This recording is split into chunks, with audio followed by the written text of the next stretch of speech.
ಮರಗಳಿವೆ. ಈ ಮರಗಳು ದೇವರ ಮಕ್ಕಳಿಗೆ ಮುಖ್ಯವಾಗಿ ಸೂಚನವಾಗಿರ್ತವೆ. ಕೀರ್ತನೆಗಳು ಮೊದಲನೇ ಕೀರ್ತನೆ 1 ಕೀರ್ತನೆ 1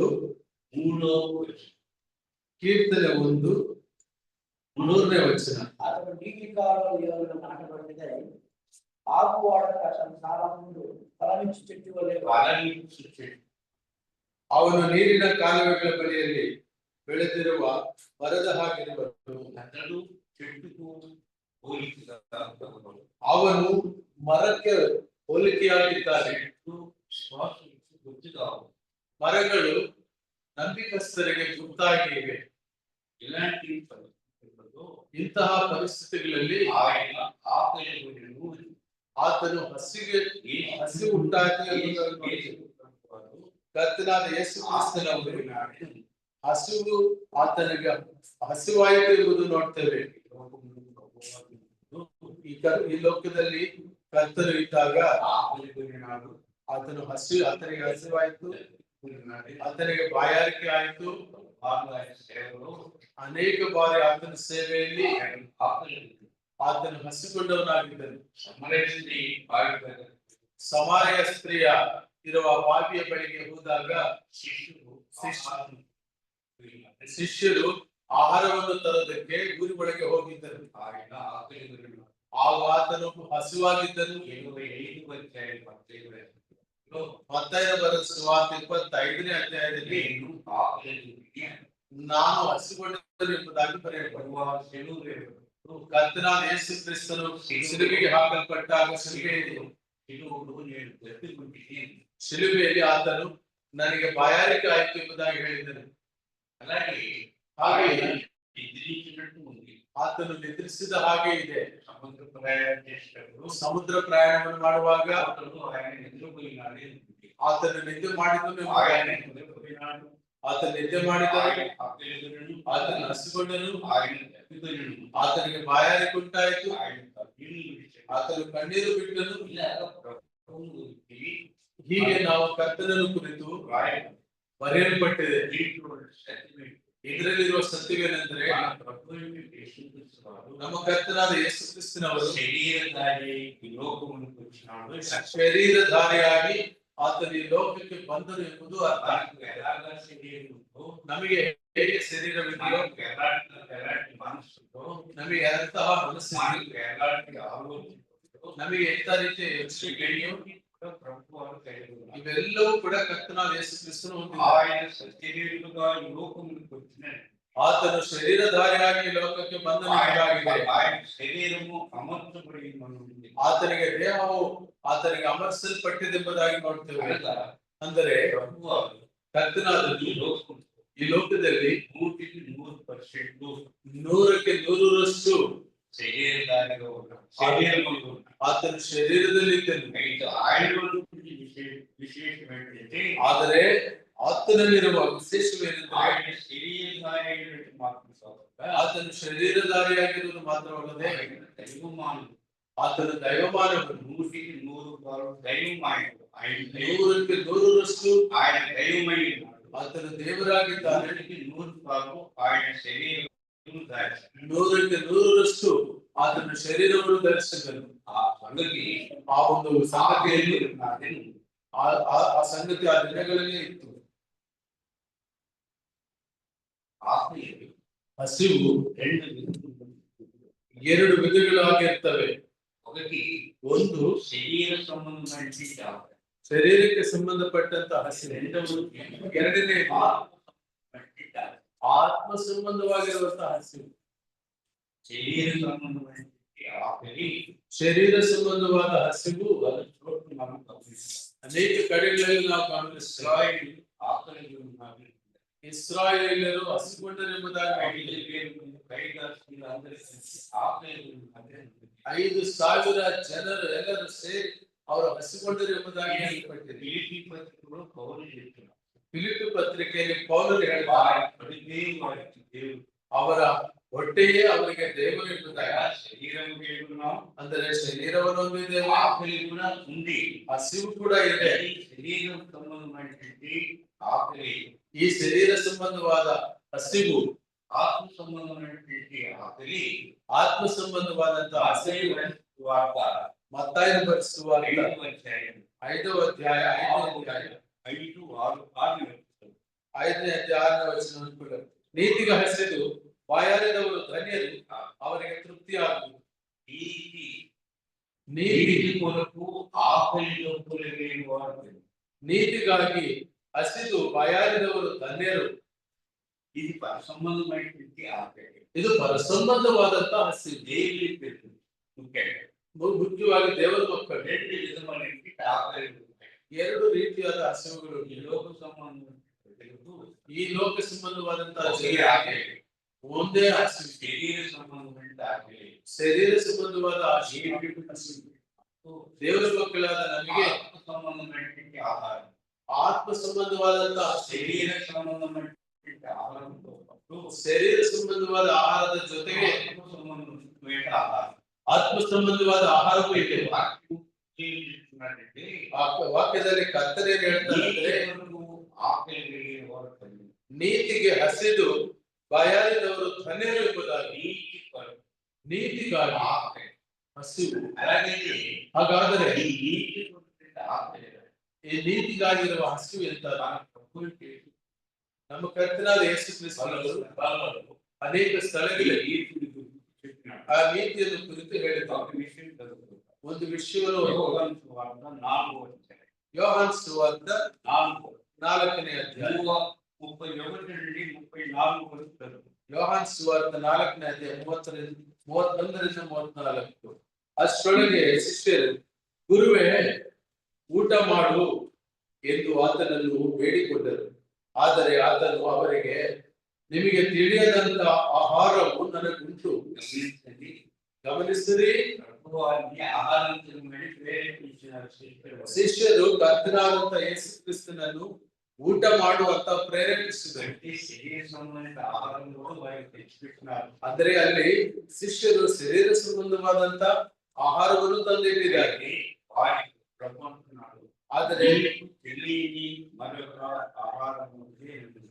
ಆದ್ರೆ ಕರ್ತನಾದ ಯೇಸು ಕ್ರಿಸ್ತನು ಹೇಳ್ತಿದ್ದಾರೆ, ನಿಮಗೆ ತಿಳಿಯದಂತ ಆಹಾರವು ನನಗುಂಟು ಎಂದು ಹೇಳಿದರು.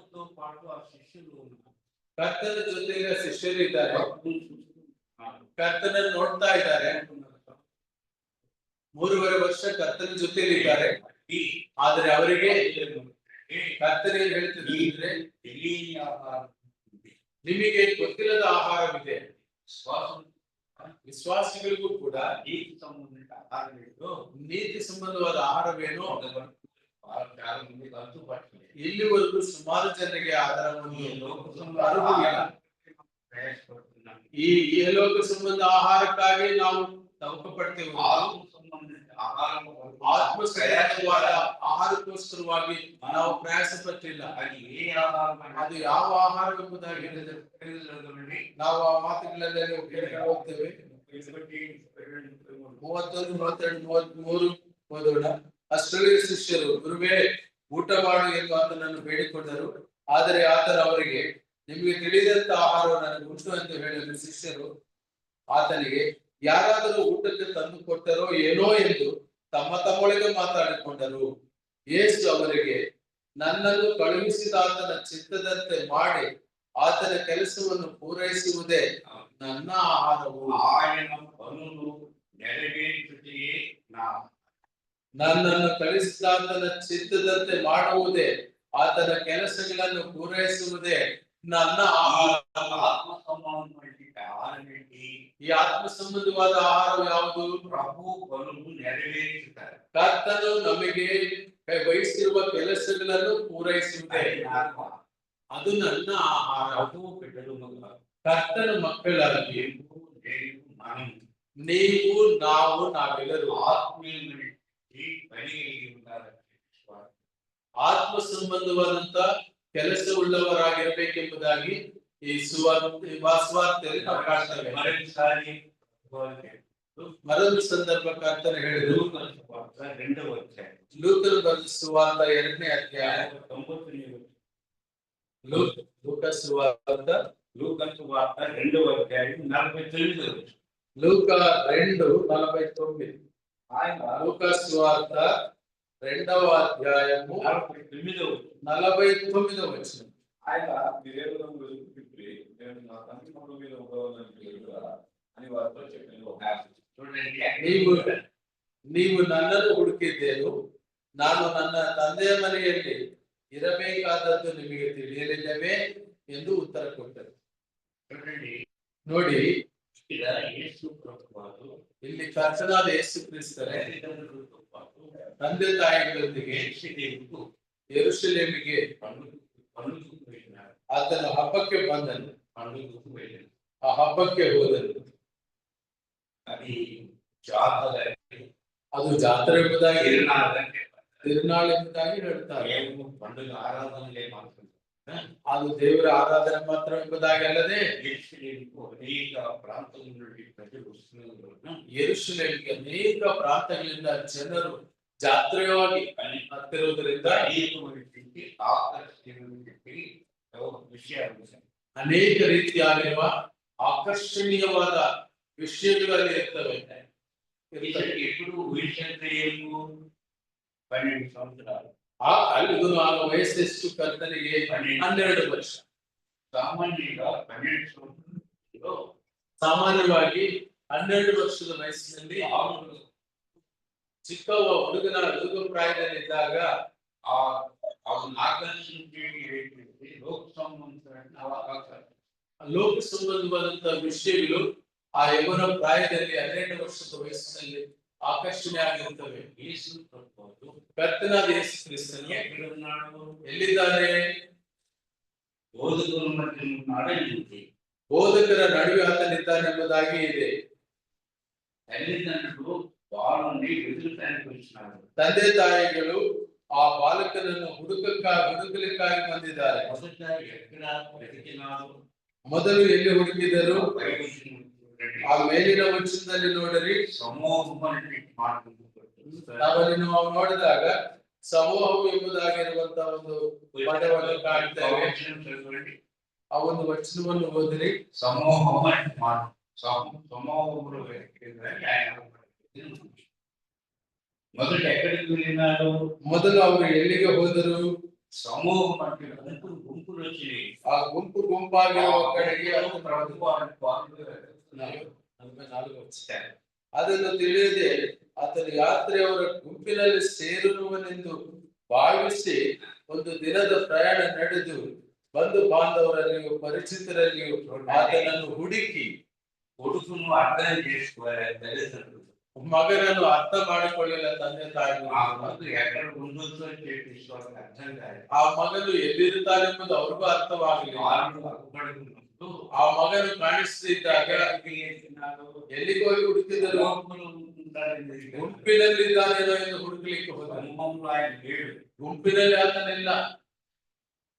ఆయన సమూహంలో ఉండేవాడు కాదు. ಸಮೂಹದಲ್ಲಿರುವವನಾತನಲ್ಲ.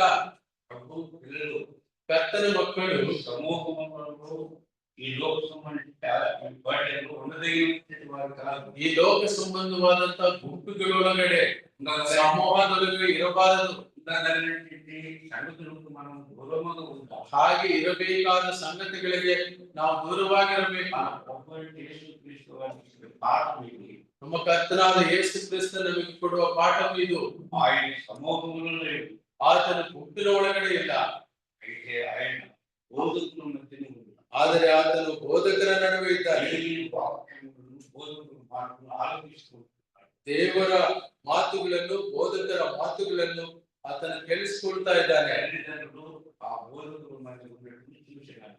ತಂದೆ ತಾಯಂದಿರು ಆ ಬೋಧಕರ ಮಧ್ಯದಲ್ಲಿ ಬೋಧಕರ ನಡುವೆ ಕುಳಿತುಕೊಂಡಿರುವುದನ್ನು ನೋಡಿದ್ದಾರೆ. తల్లిదండ్రులు ప్రశ్నించారు. ತಂದೆ ತಾಯಂದಿರು ಪ್ರಶ್ನೆ ಕೇಳ್ತಾರೆ, ಅಯ್ಯ, మేము 3 రోజుల నుండి మేము వెతుకుతున్నాం. 3 ದಿನಗಳಿಂದ ನಾವು ನಿನ್ನನ್ನು ಹುಡುಕ್ತಾ ಇದ್ದೇವೆ. ఎక్కడ అవపడలేదు. ನೀನು ಎಲ್ಲಿಯೂ ಕಾಣಿಸಲಿಲ್ಲ. లేదు. ಎಲ್ಲಿ ಇಲ್ಲ, ఎక్కడ అవపడలేదు. ಎಲ್ಲಿಯೂ ಇಲ್ಲ. మన పిల్లలు మనం చూస్తే ఎక్కడెక్కడ పడతారు. ನಮ್ಮ ಮಕ್ಕಳನ್ನು ನಾವು ನೋಡಿದ್ರೆ ಅವರು ನಮಗೆ ಎಲ್ಲೆಲ್ಲಿ ಕಾಣಿಸಿಕೊಳ್ತಾರೆ. మన ప్రభు అయిన యేసుక్రీస్తు వారు ನಮ್ಮ ಕರ್ತನಾದ ಯೇಸು ಕ್ರಿಸ್ತ దేవాలయంలో దేవుని ప్రజల మధ్యన వాక్యం వింటున్నారు. ದೇವಾಲಯದಲ್ಲಿ ದೇವರ ಪ್ರಜೆಗಳ ನಡುವೆ ವಾಕ್ಯವನ್ನು ಕೇಳಿಸಿಕೊಳ್ತಾ ಇದ್ದಾರೆ. ತಂದೆ ತಾಯಿಗಳು ಹೇಳ್ತಾರೆ, ನಾವು ನಿನ್ನನ್ನು ಹುಡುಕುತ್ತಾ ಬಂದಿದ್ದೇವೆ. ಆ ಬಾಲಕನೇನು ಹೇಳಿದನು, ಅಮ್ಮ నేను నా తండ్రి పనుల మీద ఉన్నానని మీరు ఎరుగుదరా? ನಾನು ನನ್ನ ತಂದೆಯ ಮನೆಯಲ್ಲಿ ತಂದೆಯ ಕೆಲಸಗಳಲ್ಲಿ ಇದ್ದೇನೆಂಬುದು ನಿಮಗೆ ಗೊತ್ತಿಲ್ಲವೇ? తల్లిదండ్రులకు అర్థం కాదు. ಆ ಮಕ್ಕಳ ವಿಷಯವು ತಂದೆ ತಾಯಂದರಿಗೆ ಅರ್ಥ ಆಗಲಿ. ఎక్కడుంటారు ఏమన్నది అర్థం కాదు. ನಮ್ಮ ಮಕ್ಕಳಿಗೂ ಎಲ್ಲಿರ್ತಾರೆ ಎಂಬುದು ನಮಗೆ ಕೆಲವು ಸಂದರ್ಭಗಳಲ್ಲಿ ಅರ್ಥ ಆಗುವುದಿಲ್ಲ. యేసుక్రీస్తు వారు ಕರ್ತನಾದ ಯೇಸು ಕ್ರಿಸ್ತನು బోధకుల మధ్య ఉన్నాడు. ಬೋಧಕರ ನಡುವೆ ಇದ್ದಾನೆ. ತಂದೆ ತಾಯಂದರಿಗೆ ಹೇಳಿದ್ದಾನೆ, నా తండ్రి పనుల మీద ఉన్నాను. ನಾನು ನನ್ನ ತಂದೆಯ ಕೆಲಸದಲ್ಲಿದ್ದೇನೆ. యోహాను సువార్తలో కూడా ప్రభువు అని చెప్పింది. ಯೋಹಾನ್ ಸುವಾರ್ತೆಯಲ್ಲಿ ಕೂಡ ಕರ್ತನು ಹೇಳಿರುವ ಮಾತು ಅದೇ. పనులను నెరవేర్చాలని నా అపేక్ష. ನನ್ನ ತಂದೆಯ ಕೆಲಸಗಳನ್ನು ನಾನು ನೆರವೇರಿಸಬೇಕೆಂಬುದೇ ನನ್ನ ಬಯಕೆ. ఇక్కడ కూడా నా తండ్రి పనుల మీద నేను ಇಲ್ಲಿಯೂ ಕೂಡ ನನ್ನ ತಂದೆಯ ಕೆಲಸದಲ್ಲಿ ನಾನಿದ್ದೇನೆ. పని ఉంది. ದೇವರ ಮಕ್ಕಳಿಗೆ ಕೆಲಸವಿದೆ. ఈ సాయంకాల సమయం ಈ ಸಂಜೆ ವೇಳೆಯಲ್ಲಿ ఈ బిడ్డలుగా ದೇವರ ಮಕ್ಕಳಾಗಿ పని ఉంది. ನಮಗೆ ಕೆಲಸವಿದೆ. పనిది ಏನು ಕೆಲಸ ಇದೆ? లోక సంబంధ పనులు కాదు. ಈ ಲೋಕ ಸಂಬಂಧವಾದ ಕೆಲಸಗಳೆಲ್ಲ అవసరమే. ఈ లోక సంబంధమైన పనులు కూడా ಈ ಲೋಕ ಸಂಬಂಧವಾದ ಕೆಲಸಗಳು ಕೂಡ తోడుగా ಅವಶ್ಯಕ. తోడుగా ಅದರ ಜೊತೆಗೆ ఆత్మ సంబంధమైన పనులు మాకు ಆತ್ಮ ಸಂಬಂಧವಾದ ಕೆಲಸಗಳನ್ನ ನಾವು ಹೊಂದಿರಬೇಕು. కాబట్టి ప్రభు వారు అదే మనం దైవ సంబంధించిన పనులు మనం ఉండాలంటే ದೈವ ಸಂಬಂಧವಾದಂತಹ ಕೆಲಸಗಳಲ್ಲಿ ನಾವು ನಿಮಗ್ನರಾಗಿರಬೇಕೆಂಬುದೇ ದೇವರು ನಮಗೆ ಹೇಳುವಂತ ಒಂದು ಸಂಗತಿ ಆಗಿದೆ. మనం దేవుని పనులు చేయవలసిన వారు. ನಾವು ದೇವರ ಕೆಲಸಗಳನ್ನು ಮಾಡುವರಾಗಿರುತ್ತೇವೆ. రోమపత్రిక ರೋಮ- 12:7 ರೋಮಾಪುರ 12:8 ನೋಡಿದಾಗ, ರೋಮಾಪುರ 12:8 ತೆಗೆದು ನೋಡಿರಿ. ರೋಮಾಪುರದವರು ಬರೆದ ಪತ್ರಿಕೆ 12ನೇ ಅಧ್ಯಾಯ 8ನೇ ವಚನ. ರೋಮಾಪುರದವರು ಬರೆದ ಪತ್ರಿಕೆ 12ನೇ ಅಧ್ಯಾಯ 8ನೇ ವಚನ. ಬೋಧಿಸುವವನು ಬೋಧಿಸುವುದರಲ್ಲಿಯೂ, ಬೋಧಿಸುವವನು ಬೋಧಿಸುವುದರಲ್ಲಿಯೂ, ಬುದ್ಧಿ ಹೇಳುವವನು ಬುದ್ಧಿ ಹೇಳುವುದರಲ್ಲಿಯೂ ಬುದ್ಧಿ ಹೇಳುವವನು ಬುದ್ಧಿ ಹೇಳುವುದರಲ್ಲಿಯೂ ನಿರತನಾಗಿರಲಿ. ಇರಬೇಕು. ಆಮೇಲೆ ಅದನ್ನು ದಾನ ಕೊಡುವವನು ಯಥಾರ್ಥ ಮನಸ್ಸಿನಿಂದಲೂ ಕೊಡಲಿ. ಹಿರಿತನ ನಡೆಸುವವನು ಆಸಕ್ತಿಯಿಂದ ನಡೆಸಲಿ. ಕಷ್ಟದಲ್ಲಿರುವವರಿಗೆ ಉಪಕಾರ ಮಾಡುವವನು ಸಂತೋಷವಾಗಿ ಮಾಡಲಿ. ನಿಮ್ಮ ಪ್ರೀತಿಯು ನಿಷ್ಕಪಟವಾಗಿರಲಿ. అక్కడ పని కలిగి ఉండడం లేదు.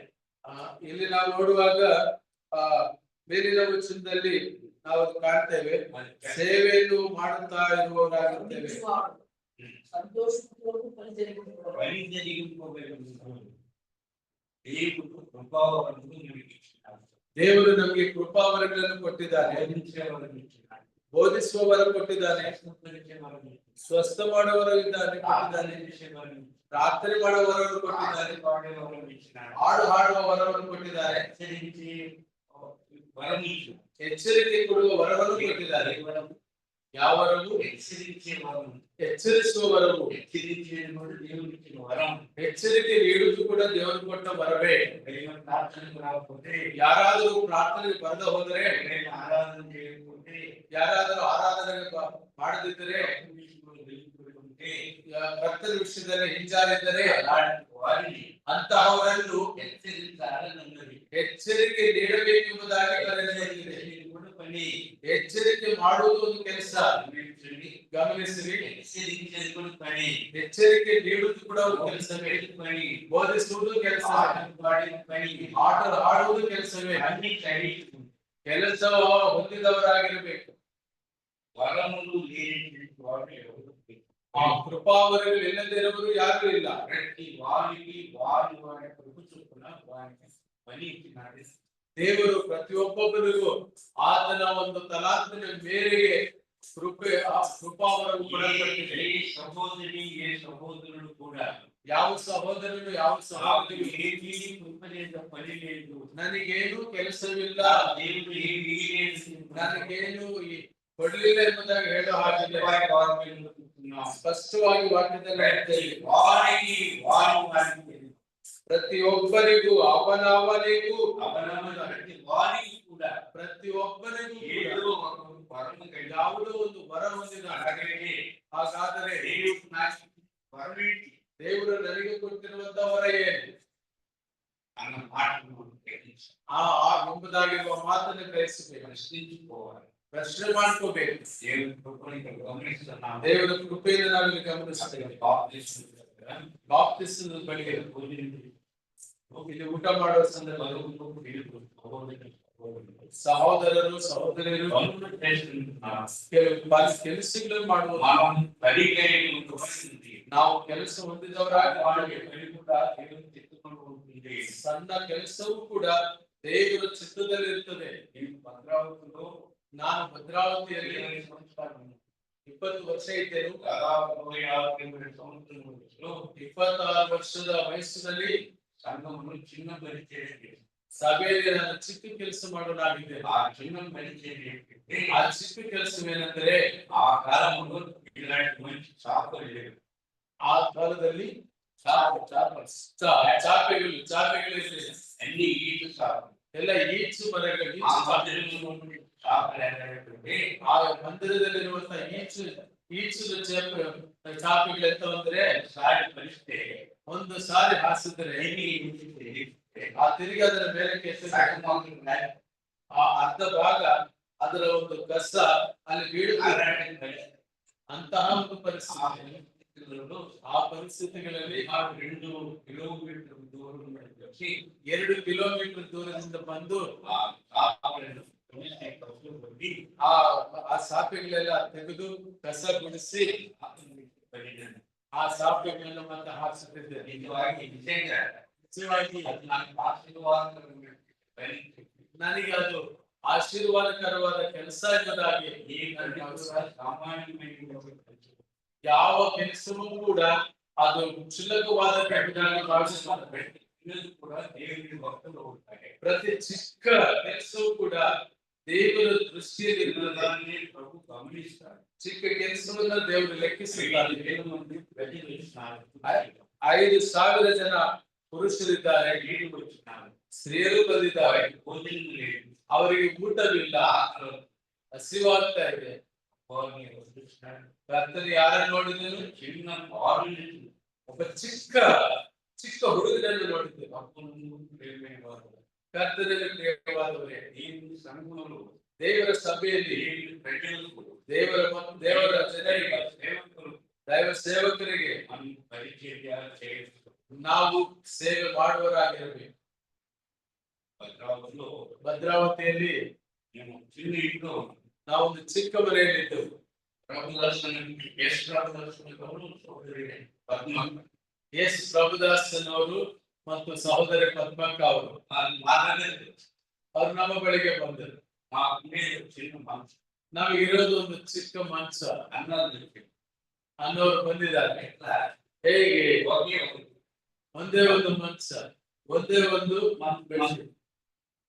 ಈಗ ಈ పెద్దోళ్ళు కదా తప్పై మనిషి ಈ ದೊಡ್ಡವರೆಲ್ಲ ಹೇಗಪ್ಪ ಇವರಿಗೆ ಒಂದು ಮಂಚ ಅಂತ ಹೇಳಿ పాన్స్ పౌడర్ ಪಾಂಡ್ಸ್ ಪೌಡರ್ ఆ పౌడర్ ಪಾಂಡ್ಸ್ ಪೌಡರ್ ನ ಅಲ್ಲಲ್ಲಿ ಚೆಲ್ಲಿರುವ వాసన ವಾಸನೆ ಬರಬಾರದು. నాటికి ಕಾರಣ ಏನಂದ್ರೆ, తెలుగు ಇಂತಹ ದೊಡ್ಡ ದೈವಜನ నీళ్లు మా ఇంటికి గొప్ప సంగతి. ಇವರು ನಮ್ಮ ಮನೆಗೆ ಬರುವುದೇ ಒಂದು ಭಾಗ್ಯ. వీళ్ళకి మాకున్న భోజనం కొట్టింది పెద్ద సంగతి. ಇವರಿಗೆ ನಮ್ಮಿರುವ ಆಹಾರವನ್ನು ಕೊಡುವುದೇ ನಮಗೆ ದೊಡ್ಡ ಭಾಗ್ಯ. మనము ప్రతి విషయం కూడా మనకు దేవుడు పని మడిగేయకుండాలని ದೇವರು ನಮಗೆ ಏನು ಒಪ್ಪಿಸಿಕೊಟ್ಟಿರ್ತಾರೋ ಆ ಕೆಲಸವನ್ನ ಮಾಡುವಂತವರಾಗಿರ್ಬಹುದಾಗಿ ಯಾಕೋಬರು ಬರೆದ ಪತ್ರಿಕೆ 4వ అధ్యాయం ಯಾಕೋಬರ ಪತ್ರಿಕೆ 4ನೇ ಅಧ್ಯಾಯ 15, 16. ಯಾಕೋಬರು ಬರೆದ ಪತ್ರಿಕೆ 4ನೇ ಅಧ್ಯಾಯ 15 16 ವಚನ. ಆದುದರಿಂದ ನೀವು ಅಂತ ಮಾತನ್ನು ಬಿಟ್ಟು ದೇವರ ಚಿತ್ತವಾದರೆ ನಾವು ಬದುಕಿ ಈ ಕೆಲಸವನ್ನಾಗಲಿ ಆ ಕೆಲಸವನ್ನಾಗಲಿ ಮಾಡುವೆವು ಎಂದು ಹೇಳಬೇಕು. ಗಮನಿಸಿರಿ, ಆ ಕೆಲಸವಾದರೂ ಈ ಕೆಲಸವಾದರೂ ಚಿಕ್ಕ ಕೆಲಸವಾದರೂ ದೊಡ್ಡ ಕೆಲಸವಾದರೂ ನಾವು ಕೆಲಸ ಹೊಂದಿರೋರಾಗಿರೋಣ. ನಮ್ಮ ಕರ್ತನಾದ ಯೇಸು ಕ್ರಿಸ್ತನು ಕೆಲಸ ಇರುವವನಾಗಿದ್ದನು. 3.5 ವರ್ಷ ಸೇವೆಯಲ್ಲಿ ಆತನು ನಿಂದಿಸಿದವನಲ್ಲ.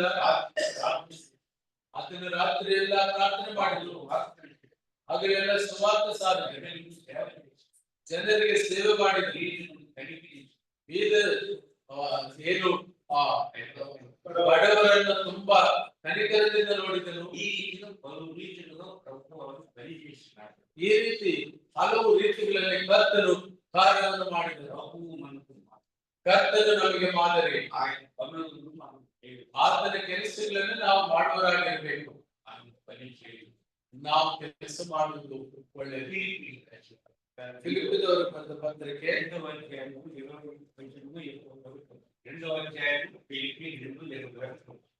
ಫಿಲಿಪ್ಪಿ 2:20-21 ವಚನಗಳು. ಫಿಲಿಪ್ಪಿದವರು ಬರೆದ ಪತ್ರಿಕೆ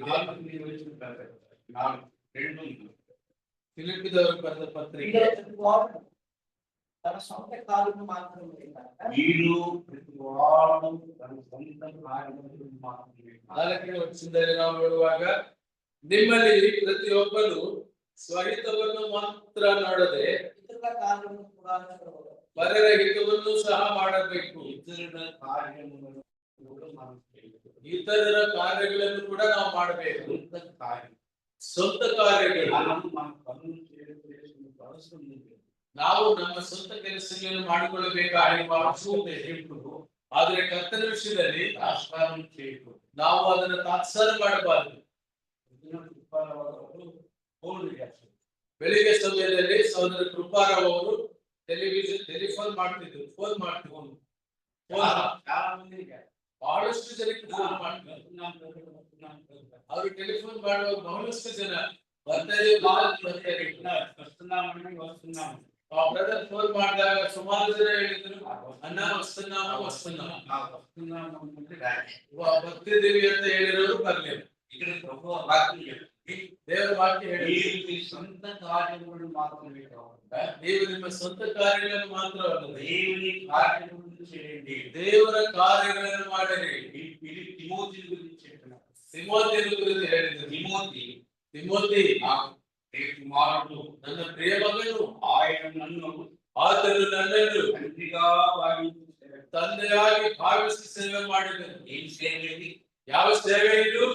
ಸೇವೆ, ವೃದ್ಧರಿಗೆ ಸೇವೆ, ಸೇವೆ, ಸೇವಕರಿಗೆ ಸೇವೆ, ಸೇವೆ, ವ್ಯಾಧಿಗ್ರಸ್ತರಿಗೆ ಸೇವೆ, ಪರೀಕ್ಷೆಗೆ ಸೇವೆ, ಸೇವೆ ಮಾಡುವವರಿಗೆ ಸೇವೆ. ಪರೀಕ್ಷೆಗೆ ಮಾಡಬೇಕು. ಇಂತಹ ಸೇವೆಯನ್ನು ನಾವು ಹೊಂದಿದವರಾಗಿರಬೇಕು. ಮಾಡಿದ್ರು. ಕರ್ತನಾದ ಯೇಸು ಕ್ರಿಸ್ತನು ಆತನ ಹಸಿಕೊಂಡರೆಂಬುದಾಗಿ ಆತನು ಶರೀರಧಾರಿಯಾಗಿ ಬಂದನೆಂಬುದಾಗಿರುವ ಆ ಸತ್ಯವನ್ನು ಕಾಣುತ್ತದೆ. ಆ ಹಸಿವು 2 ಸಂದರ್ಭಗಳಲ್ಲಿ ಮಾತ್ರವೇ, ಅದು ವಿಶ್ವಾಸಿಗರಿಗೆ ಮಾತ್ರ. ಶರೀರ ಸಂಬಂಧವಾದ ಹಸಿವು ಪ್ರಭು ಬಿಟ್ಟರು. ಆದರೆ ಕರ್ತನ ಮಕ್ಕಳಾದ ನಿಮಗೆ ಆತ್ಮ ಸಂಬಂಧವಾದ ಹಸಿವಿದೆ. ಆತ್ಮ ಸಂಬಂಧವಾದ ಆಹಾರವೇ ದೇವರ ಕ್ರಿಯೆ, ಪರೀಕ್ಷೆ, ದೇವರ ಕೆಲಸ ಮಾಡುವುದು. 2ನೇ ವಾಕ್ಯಕ್ಕೆ ನಾವೀಗ ಬರೋಣ. ಐಕಮತ್ಯ ಉಳ್ಳವರಾಗಿದ್ದು ಮತ್ತಾಯ ಬರೆದ ಸುವಾರ್ತೆ 21ನೇ ಅಧ್ಯಾಯ 19ನೇ ಅಧ್ಯಾಯ 19ನೇ ವಚನ. ಮತ್ತಾಯ ಬರೆದ ಸುವಾರ್ತೆ 21ನೇ ಅಧ್ಯಾಯ 19ನೇ ವಚನ. అప్పుడు త్రోవ ప్రక్కన ఒక అంజూరపు చెట్టును చూసి దాని ఎదుకు రాగా దాని యందు ఆకులు తప్ప మరేమీ కనపడలేదు. ದಾರಿಯಲ್ಲಿ ಒಂದು ಅಂಜೂರದ ಮರವನ್ನು ಕಂಡು ಅದರ ಹತ್ತಿರಕ್ಕೆ ಹೋಗಿ ಅದರಲ್ಲಿ ಬರೀ ಎಲೆಗಳನ್ನೇ ಹೊರತು ಮತ್ತೇನು ಕಾಣದ ಅಂಜೂರದ ಮರಕ್ಕೆ ಏನಿವೆ ಏನಿದೆ ಎಲೆಗಳಿವೆ ಎಂಬುದಾಗಿ ಇದೆ. ಹಣ್ಣುಗಳಿಲ್ಲ, ಎಲೆಗಳು ಪ್ರಯೋಜನವೂ ಅವು ಪ್ರಾಣಿಗಳಿಗೆ ಪಶುಗಳಿಗೆ ಎಲೆಗಳು ಆಹಾರ. ಮನುಷ್ಯರು ಎಲೆಗಳನ್ನು ತಿನ್ನುವುದಿಲ್ಲ. ಈ ಎಲೆಗಳಂದ್ರೆ ಏನು? ಅಲ್ಲಿ ಮೇಲ್ಭಾಗದಲ್ಲಿ ನಾವು ಕಾಣ್ತೇವೆ ಮರಗಳು ವಿಶ್ವಾಸಗಳಿಗೆ ಸಂಕೇತ ಎಂಬುದಾಗಿ ನೋಡ್ತೀವಿ. ಇಲ್ಲಿ ಎಲೆಗಳು ಎಂಬುದಾಗಿ ಹೇಳಿದ್ರೆ 64 ಗ್ರಂಥ 64ನೇ ಅಧ್ಯಾಯ, ಯೆಶಾಯ ಗ್ರಂಥ 64ನೇ ಅಧ್ಯಾಯ 6ನೇ ವಚನ. ಯೆಶಾಯ ಗ್ರಂಥ 64:6. ನಾವೆಲ್ಲರೂ ಅಶುದ್ಧನ ಆಗಿದ್ದೇವೆ, ನಮ್ಮ ಧರ್ಮ ಕಾರ್ಯಗಳೆಲ್ಲ ಹೊಲೆಯ ಬಟ್ಟೆಯಂತಿವೆ, ನಾವೆಲ್ಲರೂ ತರೆಗಲೆಯೋ ಪಾದಿಯಲ್ಲಿ ತರೆ ಎಲೆಗಳು. ನಾವೆಲ್ಲರೂ ಎಲೆಗಳಂತೆ ಇದ್ದೆವು. ಯಾರು ఇವರು? ಬೇರೆ ಏನಿದೆ?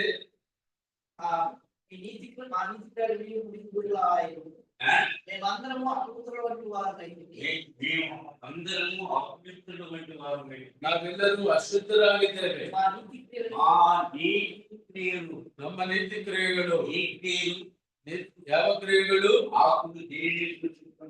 ಎಲೆಗಳು ಏನನ್ನು ಸೂಚಿಸುತ್ತವೆ? ಸ್ವನೀತಿಯನ್ನು ಸೂಚಿಸುತ್ತವೆ. ಅಲ್ಲಿ ಮರಗಳಿದೆ, ಎಲೆಗಳಿವೆ, ಆದರೆ ಹಣ್ಣುಗಳಿಲ್ಲ. చెట్లు ప్రభు పెళ్లకు కూర్చొని ఉందన్న ಆ ಮರಗಳು ಕರ್ತನೆಗೆ ಸಂಕೇತವಾಗಿದ್ದರೆ చెట్లకు ఆకులు ఉండేవి. ಆ ಮರಗಳಿಗೆ ಎಲೆಗಳು ಇವೆ ಎಂಬುದು ఎంతో మంది దేవునికి తెలియదు. ಎಷ್ಟೋ ಜನ ದೇವರು ನಂಬಲು ಸ್ವನೀತಿಗೆ ಸ್ವನೀತಿಯಿಂದ ಸ್ವಂತ ನೀತಿಯಿಂದ ಆ ಸ್ವಂತ ನೀತಿ ಎಂಬುದು ಎಲೆಗಳಿಗೆ ಸಮ. ಎಲೆಗಳು ಪ್ರಯೋಜನವಿಲ್ಲ. ಸ್ವಂತ ನೀತಿಯನ್ನು ದೇವರು ಒಪ್ಪಲಿಲ್ಲ. ಯಾವಾಗ ಒಪ್ಪಿಕೊಳ್ಳಿಲ್ಲ? ಕೈಯನ್ನು ದೇವರಿಗೆ ಅರ್ಪಣೆ ಮಾಡಿದರು. ಕೈಯಿನ ಅರ್ಪಣೆಯನ್ನು ದೇವರು ಒಪ್ಪಲಿಲ್ಲ. ಹೇಬೇಲನು ಒಪ್ಪಿಕೊಂಡಿದ್ದು ಹೇಬೇಲನಿಗೂ ಕೈಯಿನಗೂ ವ್ಯತ್ಯಾಸವೇ? ಕೈಯಿನು ಹೊಲದಲ್ಲಿರುವಂತಹ ಸ್ವಲ್ಪ ಧಾನ್ಯವನ್ನು ಸ್ವಲ್ಪ ಹಣ್ಣುಗಳನ್ನು ತಂದು ನಿಂಬುದಾಗಿದೆ. ಆ ಫಲಗಳನ್ನು ಆತನ ಕಾಣಿಕೆಯನ್ನು ದೇವರು ಅಂಗೀಕರಿಸಲಿಲ್ಲ. ಪರಿಸೆಯರು ದೇವಾಲಯಕ್ಕೆ ಹೋಗಿ ಪ್ರಾರ್ಥನೆ ಮಾಡಿದರು. ಆತನ ಆ ಪ್ರಾರ್ಥನೆ ಏನು ಅಂತ ನಮಗೆ ಗೊತ್ತು. ದೇವರೇ, ನಾನು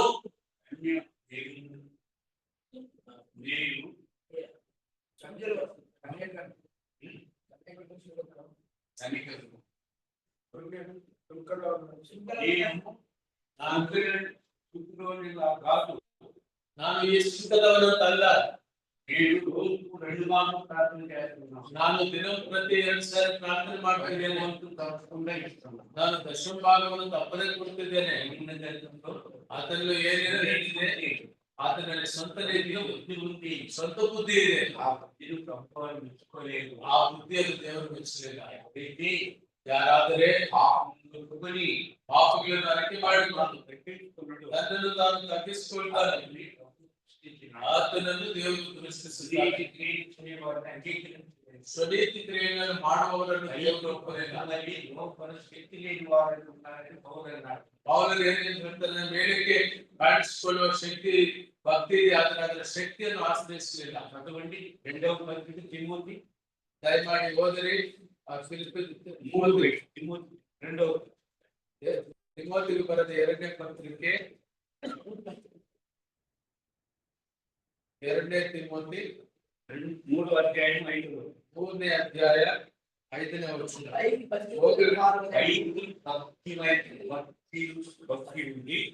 bertiga వారికి యెహోవా దాని శక్తిని ఆశ్రయించుకున్నారు. ఆయన శక్తి లేదు. ఈ ಭಕ್ತಿಯ ವೇಷವಿದ್ದು ಅದರ ಬಲವನ್ನು ಬೇಡವೆಂದು శక్తి లేదు. ಶಕ್ತಿ లేదు. ఎవరు లేరు? ಯಾರಿಗೂ శక్తి లేని వారు ಶಕ್ತಿ ಇಲ್ಲದಿರುವವರು దైవ భక్తి యొక్క శక్తిని తెలుసుకునేటువంటి ದೈವ ಭಕ್ತಿಯ ಶಕ್ತಿಯನ್ನು ಅರಿದಿರುವವರು బయటికి వేషధారులుగా కనపడేవాడు. ಬೇರೆಗೆ ವೇಷಧಾರಿಗಳ లోపల దేవుని వాక్యమును అర్థం చేసుకునేటువంటి వాడు. ಒಳಗಡೆ ದೇವರ ವಾಕ್ಯವನ್ನು ಅರ್ಥೈಸಿಕೊಳ್ಳುವವರಾಗಿರ್ತಾರೆ. మన సంఘంలో ఒక సిస్టర్ ఉంది. ನಮ್ಮ ಸಭೆಯಲ್ಲಿ ಒಬ್ಬರು ಸಿಸ್ಟರ್ ಇದ್ರು. పల్లెటూరు వస్తుంది. ಆಕೆ ಹಳ್ಳಿಯಿಂದ ಬರ್ತಾರೆ. చాలా కాలం నుండి వస్తుంది. ತುಂಬಾ ವರ್ಷಗಳಿಂದ ಬರ್ತಾರೆ. క్రమంగా రాలేదు. క్రమంగా రాలేదు. ಕ್ರಮವಾಗಿ ಬರ್ಲಿಲ್ಲ. దూరం నుండి వచ్చారు. ದೂರದಿಂದ అంటే ಬರ್ತಾರೆ. ఏం చేస్తున్నాం పాపం అని చెప్పేసి మేము ಏನು ಮಾಡ್ಬೇಕೆಂಬುದಾಗಿ ನಾನು మొన్న ఫోన్ చేసి ಮೊನ್ನೆ ಫೋನ್ ಮಾಡಿದ್ದೆ. అంకుల్ ಅಂಕಲ್, మా కొడుకు ನನ್ನ ಮಗ మోటార్ బయట చేసుకుంటారు. ಬೈಕ್ ತೆಗೆದುಕೊಳ್ತಿದ್ದಾನೆ. ఏదో చేస్తే మంచి ಯಾವ ದಿನ ಮನೆಗೆ ಆದರೆ ಒಳ್ಳೆಯದು. ఆ బైకులు ఎప్పుడు ఇంటికి తీసుకెళ్ళి మంచిది అన్నారు. ಆ ಬೈಕ್ ಯಾವ ಸಮಯದಲ್ಲಿ ಮನೆಗೆ ತಂದ್ರೆ ಒಳ್ಳೆಯದು నేను చెప్తున్నాను. ನಾನು ಹೇಳಿದೆ. శుక్రవారం సరాసరి రాత్రి 12 ಶುಕ್ರವಾರ ರಾತ್ರಿ 12 ಗಂಟೆಗೆ ప్రార్థనకు వస్తుంది కానీ ಪ್ರಾರ್ಥನೆಗೆ ಬರ್ತಾರೆ ಹೊರತು ರೊಟ್ಟೆ ಪುರಿತಾರೆ ಹೊರತು ದೀಕ್ಷಾ ಸ್ನಾನವಾಗಿದೆ, ಎಲ್ಲವೂ ಆಗಿದೆ. అనుభవం లేదు. ದೇವರ ವಾಕ್ಯದ ಅನುಭವವಿಲ್ಲ. ఇక్కడ పైకి భక్తి ఉంటుంది చాలు. ಮೇಲೆ ಮೇಲೆ ಭಕ್ತಿ ಇದ್ರೆ ಸಾಲು. మరొక ఉదాహరణ. ಮತ್ತೊಂದು ಉದಾಹರಣೆ, 2 నెలలకు వెళ్తారా 2 ತಿಂಗಳ ಹಿಂದೆ ఒక గ్రామానికి వెళ్ళి ಒಂದು ಗ್ರಾಮಕ್ಕೆ ಹೋದೆವು. గ్రామానికి వెళ్ళి ಗ್ರಾಮಕ್ಕೆ ಹೋಗಿ ఒక పల్లెటూరు ఉంది. ಒಂದು ಹಳ್ಳಿ ಅದು. ఆ గోడ పక్కన వాళ్ళు గొర్రెలంటారు. ಆ ಗೋಡೆ ಪಕ್ಕದಲ್ಲಿ ಒಂದು ಜಗಲಿ ಇದೆ. ಜಗಲು అది ಅದು దాని మీద నేను చేస్తున్నాను. ಸಹೋದರ ಮತ್ತು ಅವರ ಸಹೋದರಿ ಆ ಜಗಲ ಮೇಲೆ ಕುಂತಿದ್ದಾರೆ.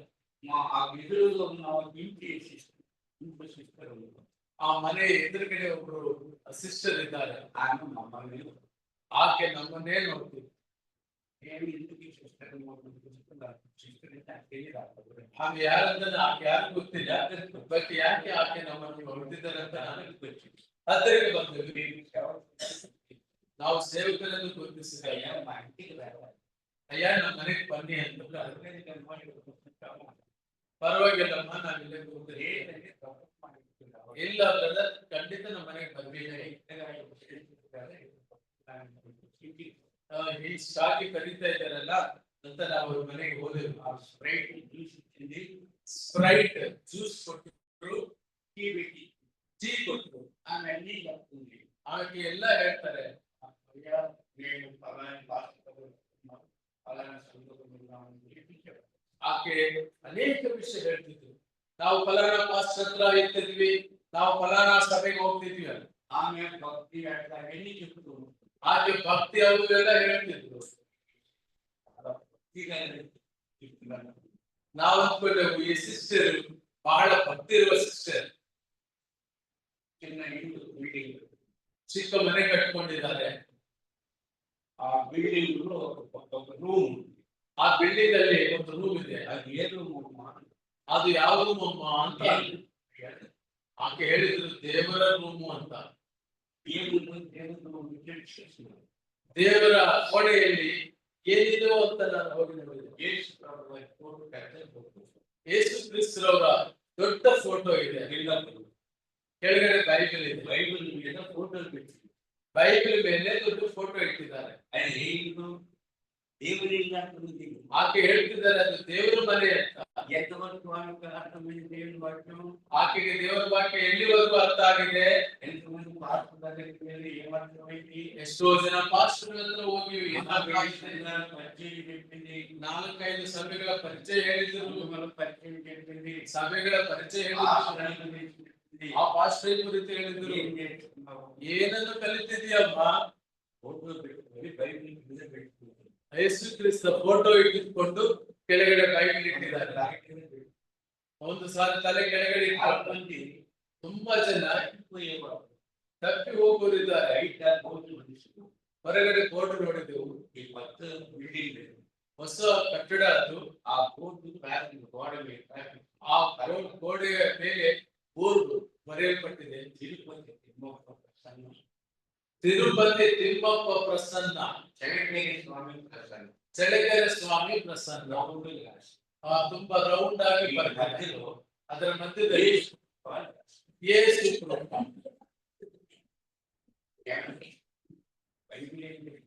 ಬೈಬಲ್ ಏನ್ ಹೇಳಿದ್ರೆ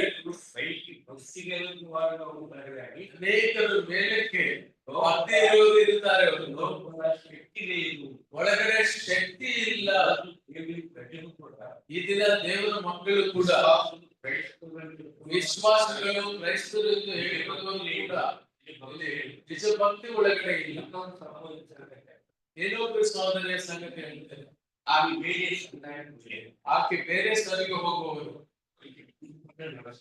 ಸ್ವಲ್ಪ ಕುಂಟು ನಡೆಯುತ್ತಿದ್ದಾರೆ. ಸ್ವಲ್ಪ ಕಾಲ ಸಹೋದರ ಬಳಿಯಲ್ಲಿ ಬಂದರು. ಅವರು ರೆಡ್ಡಿ ಅವರು. ನಾನು ಹೇಳಿದ್ರೆ ನಾನು ಕೇಳಿದೆ, ಅಮ್ಮ ಎಲ್ಲಿಗೆ ಹೋಗ್ತೆ ಅಮ್ಮ? ಬೈಬಲ್ ಮಿಷನ್ ಹೋಗ್ತೀನಿ ಅಂತ. ಬೈಬಲ್ ಮಿಷನ್ ಎಲ್ಲ ಒಂದು ಗುಂಪು ಗೊತ್ತಲ್ಲ, ವೃತ್ತಿಯಲ್ಲಿರುವಂತಹ ಒಂದು ಬೈಬಲ್ ಮಿಷನ್ ತಪ್ಪದೇ ಬಂದು ನಿಂತು ಪ್ರಾರ್ಥನೆ ಮಾಡಿ, ಪ್ರತಿ ಭಾನುವಾರ ತಪ್ಪದೇ ಬಂದು ಒಂದು ದಿನ ಪ್ರಾರ್ಥನೆಗೆ ಅವರ ಮನೆಗೆ ಹೋಗಿ ಪ್ರಾರ್ಥನೆ ಮಾಡ್ಲಿಕ್ಕೆ. ಇದು ಯಾವ ರೂಪಮ್ಮ ಅಂತ ಕೇಳಿ ದೇವರ ಕೋಣೆ ಎಂಬುದಾಗಿ ಹೇಳಿದರು. ಆ ದೇವರ ಕೋಣೆಯಲ್ಲಿ ಕುರ್ಚಿ ಮೇಲೆ ಕುರ್ಚಿ ಇಟ್ಟಿದ್ದಾರೆ. ಆ ಕುರ್ಚಿ ಮೇಲೆ ಬಿಳಿ ಬಟ್ಟೆ ಹಾಕಿದ್ದಾರೆ. ಅಂದ್ರೆ ಅಷ್ಟಾಗಿ ಗೊತ್ತಿಲ್ಲ ನಿಮಗೆ. ಬೈಬಲ್ ಮಿಷನ್ ಒಂದು ಸ್ಥಳವನ್ನು ದೇವರ ಸನ್ನಿಧಿ ಅಂತ ಹೇಳ್ತಾರೆ. ಆ ಸನ್ನಿಧಿಯಲ್ಲಿ ದೇವರು ಇರ್ತಾರೆ. ಆ ಸನ್ನಿಧಿ ಕುರ್ಚಿ ಇಟ್ಟು ಬಿಳಿ ಬಟ್ಟೆ ಕಟ್ಟಿದ್ದಾರೆ. ಅವರು ಕೂಡ ಅಷ್ಟೇ ಬಿಳಿ ಬಟ್ಟೆಗಳನ್ನು ಹಾಕೊಳ್ತಾರೆ. ತುಂಬಾ ದಿನಗಳಿಂದ ಬರ್ತಿದ್ದಾರೆ.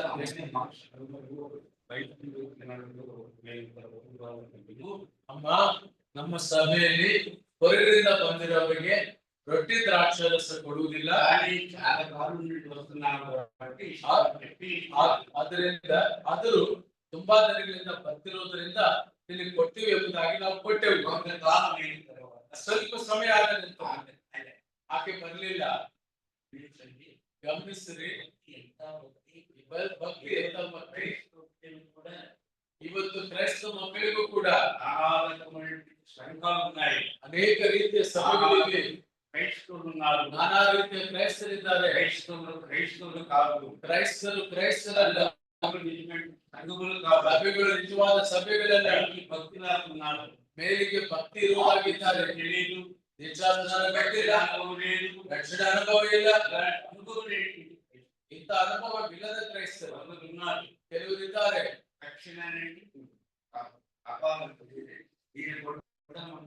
ರಕ್ಷಣೆ ಅಂತ ಹೇಳಿದ್ರೆ ಕಪಾಳ ಕೊಡಿತೀವಿ ಅಂತಾರೆ. ಆ ಭದ್ರಾವತಿಯಲ್ಲಿ CSI ಚರ್ಚಿನಿಂದ ಒಬ್ಬ ಸಹೋದರ ಬರುವರು ಕ್ರಮವಾಗಿ ಬರ್ತಿದ್ರು.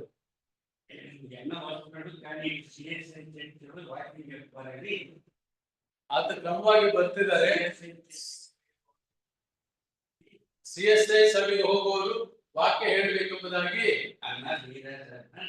ಅನ್ನ ಜಯರಾಜನ ನೀರು ಕರ್ತನಾದ ಯೇಸು ಕ್ರಿಸ್ತನನ್ನು ರಕ್ಷಕನಾಗಿ ಅಂಗೀಕಾರ ಮಾಡ್ಕೊಂಡಿದ್ಯಾ ಅಂತ ಕೇಳಿದೆ. ఏమన్నా నన్ను మాట్లాడుతున్నావు ಏನಣ್ಣ ನೀನ್ ನನ್ನ ಹಂಗ್ ಕೇಳ್ತೀಯ? ನಾವು ಬಿಡಿ ಚೆಕ್ಕಿಗೆ ಹೋಗಿಲ್ಲ ನಾನು ಹುಟ್ಟಿದಾಗಲೆಲ್ಲ ಚರ್ಚ್ಗೆ ಹೋಗ್ತಾ ಇದ್ದೀನಿ. ಆಗ ರಕ್ಷಣೆ ಬಂದಾಗ ನೀವು ಮತ್ತೆ ನಾನು ರಕ್ಷಣೆ ಹೊಂದ್ಬೇಕು. ಈಗ ಆವಾಗೆಲ್ಲ ಮತ್ತೆ ಮನುಷ್ಯ ಅಗ್ರಸರಿ ಎಂತ ಕ್ರೈಸ್ತರು ಸಭೆಗಳಲ್ಲಿ ಈ ರೀತಿಯಾಗಿರುವಂತವರು ದೇವರ ಮಕ್ಕಳಾದ ನಾವುಗಳು ಬಹಳ ಎಚ್ಚರಿಕೆಯನ್ನು ಹೊಂದಬೇಕಾಗಿರುವವರಾಗಿರುತ್ತೇವೆ, ಜಾಗೃತ ಆಗಿರುವವರಾಗಿರ್ತೇವೆ. ಹಾಲಲ್ಲಿ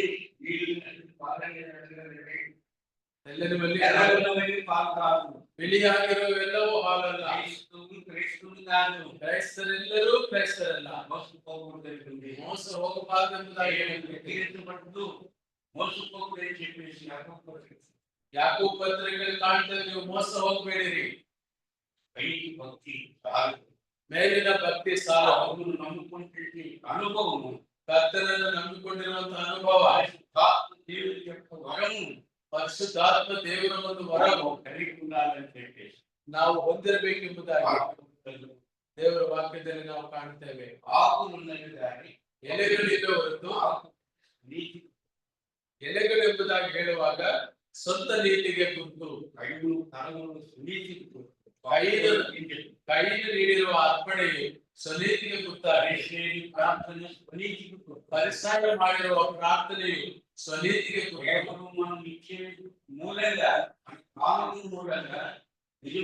ಭಕ್ತಿ ಕಾದು ನಾವು ಕೊಡುವ ಕಾಣಿಕೆಗಳ ಮೂಲಕವಾಗಿ ನಿಜವಾದ ಭಕ್ತಿ ಅಲ್ಲ. ಕರ್ತನಾದ ಯೇಸು ಕ್ರಿಸ್ತನ ಮತ್ತಾಯನು ಬರೆದ ಸುವಾರ್ತೆ 23ನೇ ಅಧ್ಯಾಯ, ಮತ್ತಾಯನು ಬರೆದ ಸುವಾರ್ತೆ 23ನೇ ಅಧ್ಯಾಯ 23ನೇ ವಚನ. ಅಯ್ಯೋ ಕೃಷ್ಣವರೇ ಶಾಸ್ತ್ರಿಗಳ ಅಯ್ಯೋ ಕಪಟಿಗಳಾದ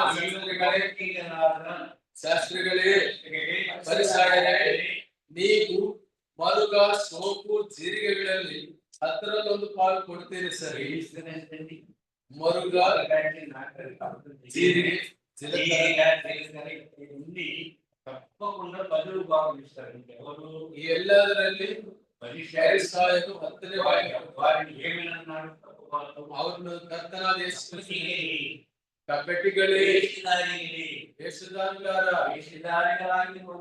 ವೇಷಧಾರಿಗಳಂತಿರುವ ಕಪಟಿಗಳಾಗಿರುವ ಶಾಸ್ತ್ರಿಗಳು 10ರ ಪಾಲು ತಪ್ಪದೇ ಕೊಡ್ತಿದ್ದಾರೆ,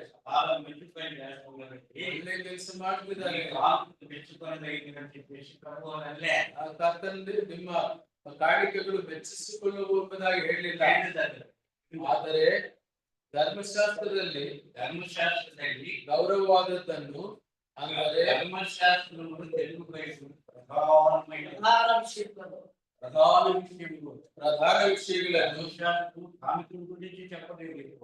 ಧರ್ಮಶಾಸ್ತ್ರ ಕಾಣಿಕೆಗಳ ಕುರಿತು ప్రధానమైనది అంటాడు. ಪ್ರಧಾನವಾದ ఏది ప్రధానమైనది? ಯಾವುದು ಪ್ರಧಾನವಾದ? ప్రధానమా? ಕಾಣಿಕೆ ಪ್ರಧಾನವಾ? ಪ್ರಾರ್ಥನೆ ಪ್ರಧಾನಮಾ? ಪ್ರಾರ್ಥನೆ ಪ್ರಧಾನವಾ?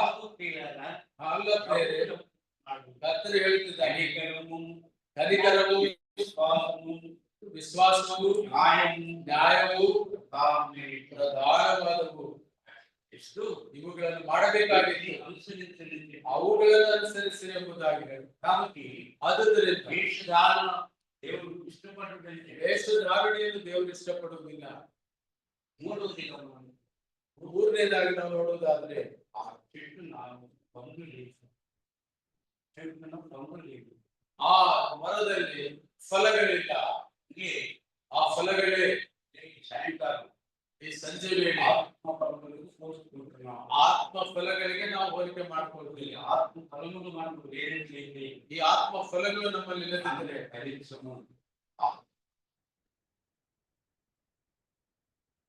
ಆತ್ಮ ಫಲಗಳಿಲ್ಲದಿದ್ದರೆ ನಾವು ಫಲಿಸುವುದಿಲ್ಲ. ಅದರಿಂದ ಆಗುವಾಗ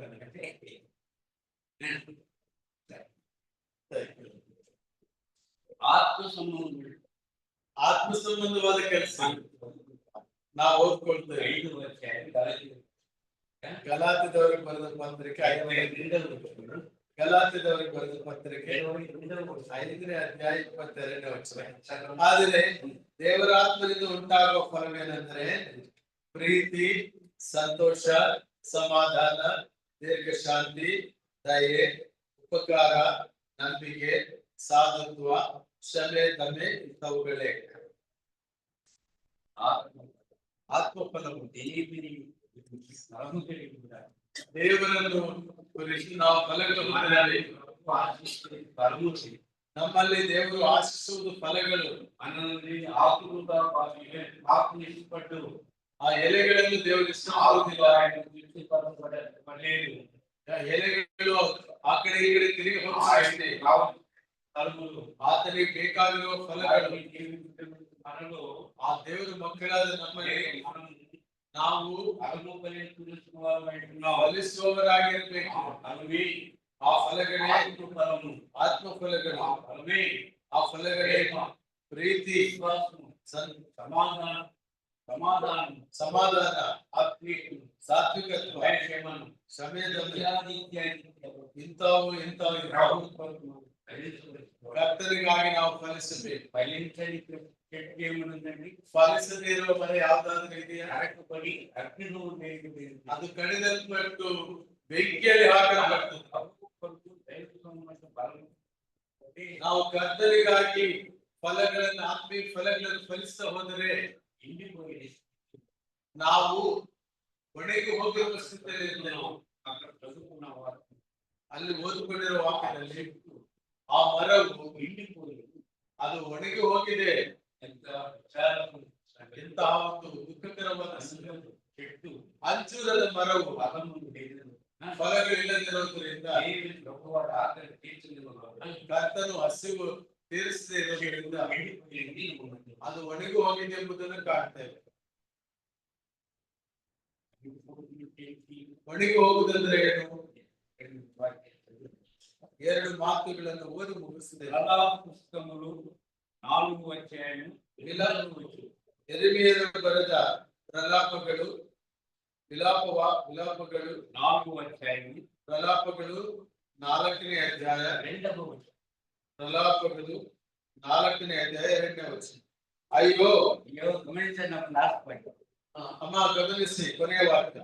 ಅಯ್ಯೋ, ಅಪರಿಚಿತರು ಅಮೂಲ್ಯರಾದ ಸಿಯೋನಿನ ಪ್ರಜೆಗಳೇ, ಕುಂಬಾರನ ಕೈಕೆಲಸದ ಮಣ್ಣು ಮಡಿಕೆಗಳೋ ಎಂಬಂತೆ ತಿರಸ್ಕರಿಸಲ್ಪಟ್ಟಿದ್ದಾರೆ.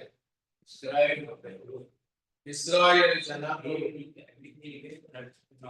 ದೇವರಿಗೆ ಅವಿಧೇಯರಾಗಿ ನಡೆದುಕೊಂಡರು, ವಿಗ್ರಹಾರಾಧನೆ ಮಾಡಿದರು, ವ್ಯಭಿಚಾರ ಮಾಡಿದರು, ದೇವರಿಗೆ ಇಷ್ಟವಿಲ್ಲದ ಅನೇಕ ಕಾರ್ಯಗಳನ್ನು ಮಾಡಿದರು. ದೇವರಿಗೆ ಆಗದಿರುವ ಕೆಲಸದಲ್ಲಿ ಎಷ್ಟೆಷ್ಟೋ ಮಾಡಿದರು. ದೇವರು ಅವರ ವಿಷಯದಲ್ಲಿ ತುಂಬಾ ಆಯಾಸಗೊಂಡರು. ಅಂದಿರಿಗೆ ದೇವರು ಅವರನ್ನು ಬಬುಲೋನ್ ದೇಶಕ್ಕೆ ಅವರು ಒಪ್ಪಿಸಿಕೊಟ್ಟರು. ಬಬುಲೋನ್ನಲ್ಲಿ ಅವರಿದ್ದಾಗ ಅದರ ಪರಿಸ್ಥಿತಿ ಹೇಗಿತ್ತು? ಇಂದಿನ ಅಂಜೂರು ಕಟ್ಟಿದಾಗ ಅವರು ಒಣಗಿ ಹೋಗಿರುವ ಅಂಜೂರದ ಮರದ ಹಾಗೆ ಆ ಬಬುಲೋನ್ ದೇಶದ ಅನ್ಯಜನರ ನಡುವೆ ಗೌರ್ಮೆಂಟ್ ಪರಿಸ್ಥಿತಿ, ಗೌರವಾದ ಪರಿಸ್ಥಿತಿ ಏನಂತ ಓದಿಕೊಂಡೆವು? ಅಯ್ಯೋ, ಅಪರಿಚಿತರು ಅಮೂಲ್ಯವಾದ ಸಿಯೋನಿನ ಪ್ರಜೆಗಳು. ಅವರು ಯಾವ ಪ್ರಜೆಗಳು? ಸಿಯೋನಿನ ಪ್ರಜೆಗಳು, ದೇವ ಸಂಬಂಧರಾದ ಪ್ರಜೆಗಳು, ವಿಶ್ವಾಸಿಗಳು. ಪ್ರಿಯರೇ, ದೇವರನ್ನು ಆರಾಧಿಸುವಂತ ಯೋಧರವರು ಅಂತವರವರು, ದೇವರಿಗೆ ಪ್ರೇರಣಾಗಿದ್ದಂತವರು. ಅವರು ಹೇಗಾಗಿದ್ದಾರೆ? ಕುಂಬಾರನ ಕೈಕೆಲಸದ ಮಣ್ಣು ಮಡಿಕೆಗಳು ಎಂಬಂತೆ. ಮಣ್ಣು ಮಡಿಕೆಗಳಂತೆ ಇದ್ದಾರೆ. ಮಣ್ಣು ಮಡಿಕೆಗಳಲ್ಲಿ 8ನೇ ವಚನ 8ನೇ ವಚನವನ್ನು ಓದೋಣ.